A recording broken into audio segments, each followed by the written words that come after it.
Satoshi Nakamoto is the pseudonym that created Bitcoin, and we have no idea who Satoshi Nakamoto is or was. I declare that the true identity of Satoshi Nakamoto is none other than... So you're going to show me that Satoshi Nakamoto is you? Yes.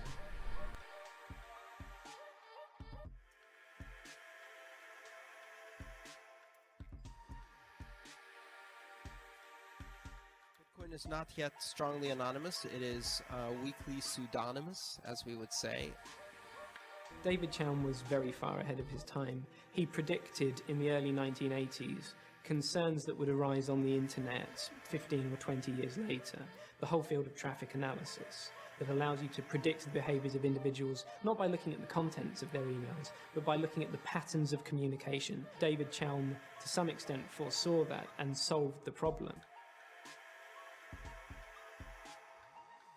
Chaum was very worried about the fact that in a coming age of everybody requiring digital credentials, everything would be tracked. It's so trivial to just log in a driver's license when one enters a bar or buys a bottle of liquor or cigarettes or whatever. He was very big on an important idea, which is identification systems that don't require proof of personhood.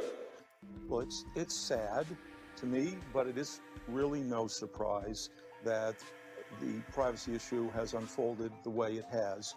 I spelled it out in the early publications in the 80s. Always had a deep feeling that privacy is intimately tied to human potential. It's an extraordinarily important aspect of democracy. Who's really in charge of government? Our government, like all governments, does not ask for permission. Surveillance technologies have outpaced democratic controls. For the first time in human history, it's both technologically and financially feasible for governments to track and store nearly complete records of our private lives. There are very few places now where you can go and not have an identity, be completely anonymous, and say whatever you like. It's anonymous, and it has no memory on 4chan. And that's led to this discussion that's completely raw, completely unfiltered.